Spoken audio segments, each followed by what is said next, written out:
Creativity ಯಾರಲ್ಲಿಲ್ಲ? ಎಲ್ಲರಲ್ಲೂ ಇದೆ. ಪಾರ್ಶಾಲಿಟಿನೇ ಇಲ್ಲ ದೇವರಿಗೆ. ನಮ್ಮೆಲ್ಲರಲ್ಲೂ ಕ್ರಿಯೇಟಿವಿಟಿ ಇದೆ. ಯಾರು ಕಾನ್ಷಿಯಸ್ ಆಗಿರ್ತಾರೆ, ಅಲರ್ಟ್ ಆಗಿರ್ತಾರೆ, ಎಚ್ಚರವಾಗಿರ್ತಾರೆ, ಅವರಲ್ಲಿ ಕಾನ್ಷಿಯಸ್ ಆಗಿರೋರಲ್ಲಿ ಅದು ಎಕ್ಸ್ಪ್ರೆಸ್ ಆಗುತ್ತೆ ಕ್ರಿಯೇಟಿವಿಟಿ. ಈ ಎಕ್ಸ್ಪ್ರೆಷನ್ನಲ್ಲಿ 2 ಥರ ಇದೆ. ಮೊದಲನೇದು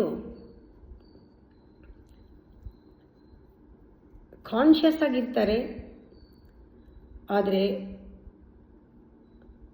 ಅವ್ರ ಎಕ್ಸ್ಪ್ರೆಷನ್ ಅವರು ಇಂಪೋಸ್ ಮಾಡಿಕೊಂಡಿರೋ ಒಂದು ಪರ್ಸನಾಲಿಟಿಯಿಂದ, ರಿಜಿಡ್ ಪರ್ಸನಾಲಿಟಿಯಿಂದ ಹೊರಗೆ ಬರುತ್ತೆ.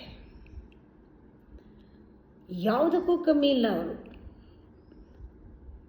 ಕಾನ್ಷಿಯಸ್ ಆಗಿರೋದ್ರಿಂದ ಅವರು ಪ್ರತಿಯೊಂದರಲ್ಲೂ ಅವರು 100% ಅವರು ಕೊಟ್ಟಿರ್ತಾರೆ. ಬಹಳ ಯುನೀಕ್ ಆಗಿರೋದು, ತುಂಬ ಬ್ಯೂಟಿಫುಲ್ ಆಗಿರೋದನ್ನು ಅವ್ರ ಕೈನಲ್ಲಿ ಯಾರೂ ಮಾಡದೇ ಇರೋದನ್ನು ಸೃಷ್ಟಿ ಮಾಡೋಕ್ಕಾಗತ್ತೆ. ಆದರೆ ಆ ಪ್ರಾಸೆಸ್ ಈಸ್ ವೆರಿ ಎಫರ್ಟ್ಫುಲ್. ಅದು ಮಾಡೋದ ಮೇಲೆ ಅವ್ರಿಗೆ ಗೊತ್ತಾಗತ್ತೆ. ಇನ್ನೊಂದು ಆ ರೀತಿ ಮಾಡೋದು ಬಹಳ ಕಷ್ಟ. ಅವರೇ ಹೇಳ್ತಾರೆ, ಇನ್ನೊಂದು ಈ ರೀತಿ ಮಾಡೋಕ್ಕಾಗಲ್ಲ. ಅಂದರೆ ಇಷ್ಟು ನಾನು ಆ ಕ್ರಿಯೇಟಿವಿಟಿನ ಎಕ್ಸ್ಪ್ರೆಸ್ ಮಾಡೋಕ್ಕಾಗಲ್ಲ ಇಷ್ಟು ಚೆನ್ನಾಗಿ. ಯಾಕೆಂದರೆ the process is tiring. The process is energy ಎಲ್ಲ ಹೊರಟೋಗುತ್ತೆ. ಯಾಕೆ ಅಂದರೆ ಅವರು ಅಷ್ಟೊಂದು ಇನ್ವಾಲ್ವ್ ಆಗಿರ್ತಾರೆ. ಮುಳುಗೋಗೋದು ಅಂತಾರಲ್ಲ, ಹಾಗೆ ಮುಳುಗೋಗಿರ್ತಾರೆ. ಎಷ್ಟು ಅಟ್ಯಾಚ್ ಮಾಡ್ಕೊಂಡಿರ್ತಾರೆ ಅದನ್ನು, ಆಗೋವರೆಗೂ ಅದನ್ನು ಮಾಡಬೇಕು ಅನ್ನೋ ಹಂಬಲ ಎಷ್ಟಿರುತ್ತೆ ಅಂದರೆ they are obsessed in that. ಅವರಿಲ್ಲ ಅಲ್ಲಿ. ಮಾಡಿದ್ರೆ 100, ಇಲ್ಲದ್ರೆ 0 ಅವರು. ಆ ಥರ ಅವರನ್ನೇ ಅವರು ಕೊಟ್ಟು ಮಾಡಿರ್ತಾರೆ. ಇದಾದ ಮೇಲೆ ರಿಸಲ್ಟಲ್ಲಿ ಅವರ ದೇಹ ಬಹಳ ಬಳಲುತ್ತೆ. Because of the tension, because of that challenge. ಮಾಡಲೇಬೇಕು ಅನ್ನೋ ಹಠ. ಇದರಲ್ಲಿ ರಿಜಿಡ್ ಸ್ಟ್ರಾಂಗ್ ಈಗೋ ಇರುತ್ತೆ ಒಳಗಡೆ, ಪ್ರೈಡ್ ಇರುತ್ತೆ. ಯಾರು ಮಾಡದಿರೋದನ್ನೇ ಅವರು ಮಾಡೋದು. ಅದ್ಭುತವಾಗಿ ಮಾಡಿರ್ತಾರೆ. ಆದರೆ ಅವರಿಗೆ ಭಯ ಬಂದ್ಬಿಡುತ್ತೆ. ನನ್ನನ್ನೇ ನಾನು ಕೊಟ್ಬಿಡ್ತೀನಿ ಮಾಡಿದ್ರೆ ನನಗೆ ತುಂಬ ಸ್ಟ್ರೈನ್ ಆಗುತ್ತೆ. ಹೌದು, ಮೆಂಟಲಿ ಕೂಡ ತುಂಬ ಸ್ಟ್ರೈನ್ ಆಗುತ್ತೆ ಅವ್ರಿಗೆ. ಮಾನಸಿಕವಾಗ್ಲೂ ವೀಕ್ ಅನಿಸುತ್ತೆ. ಎನರ್ಜಿ ಎಲ್ಲ ಹೊರಟೋಗುತ್ತೆ. They are conscious of even that. ಇದು ಆದ ಮೇಲೆ ಅವರಿಗೆ ಕಂಪ್ಯಾಷನ್ ಬರುತ್ತೆ. ಕಾನ್ಷಿಯಸ್ ಆಗಿ ಕ್ರಿಯೇಟ್ ಮಾಡಿದ ಮೇಲೆ ಕಂಪ್ಯಾಷನ್ ಬರುತ್ತೆ. ಆ ಕಂಪ್ಯಾಷನ್ನಿಂದ ಅವರು ಎಲ್ಲರಿಗೂ ಅದೇ ರೀತಿ ಕೊಡೋಕ್ಕಾಗಲ್ಲ. ಆ ಸೇವೆ ಪುನಃ ಅದರಿಂದ ಸೆಲ್ಫ್ ಕೇರ್ ಬೇಕಾಗತ್ತೆ. ಆವಾಗ ಸೆಲ್ಫ್ ಲವ್ ಪ್ರಾರಂಭ ಆಗುತ್ತೆ, ಸೆಲ್ಫ್ ಪಿಟಿ ಪ್ರಾರಂಭ ಆಗುತ್ತೆ. ಇಷ್ಟು ಗೇಮು ಈಗೋ ಗೇಮ್ ಗೊತ್ತೇ ಆಗಲ್ಲ.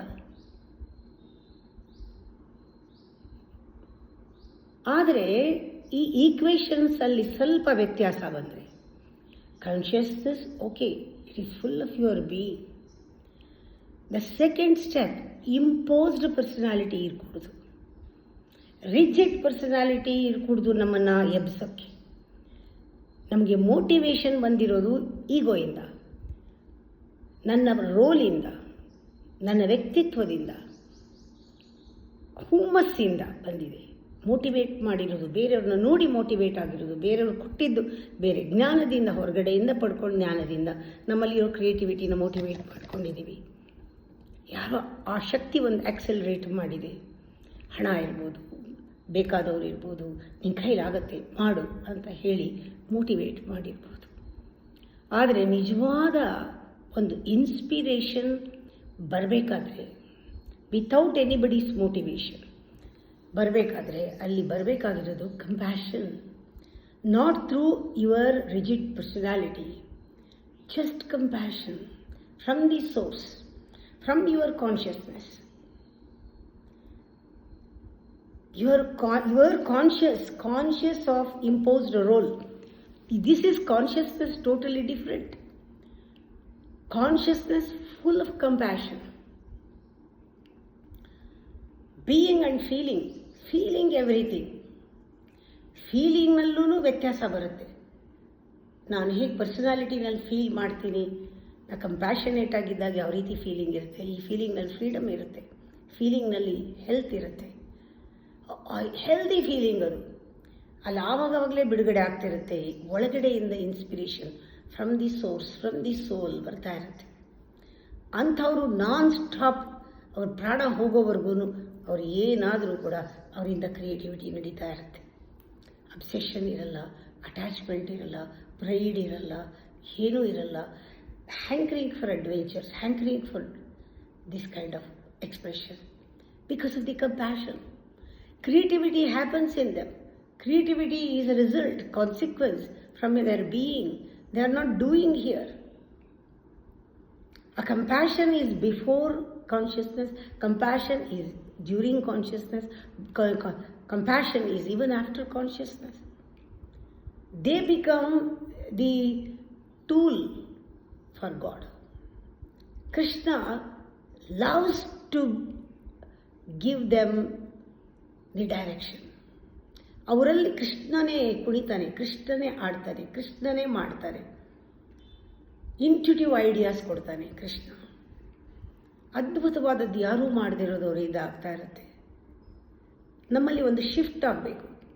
ಆ ಕ್ರಿಯೇಟಿವಿಟಿ ಹೊರಗೆ ಬರಬೇಕಾದ್ರೆ ಕಾನ್ಷಿಯಸ್ನೆಸ್ ಕ್ರಿಯೇಟಿವಿಟಿ ಜೊತೆಗೆ consciousness, compassion and creativity. The compassion is the source, compassion is the object. Compassion, the whole thing becomes your gratitude towards God. ನೀನು ಈ ಜನ್ಮ ತಗೊಂಡಿದ್ದಕ್ಕೆ ಸಾರ್ಥಕತೆ ಅಂತಾರೆ, ಫುಲ್ಫಿಲ್ಮೆಂಟ್. It's a gratitude.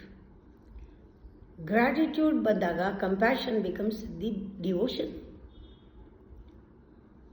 ಡಿವೋಷನ್ನಲ್ಲಿ ಕೆಲಸ ಮಾಡಿರ್ತೀಯ, ಭಕ್ತಿನಲ್ಲಿ ಕೆಲಸ ಮಾಡಿರ್ತೀಯ. Compassion, where there is compassion, where there is devotion, there should be an intuition. Because your intentions are not possessive.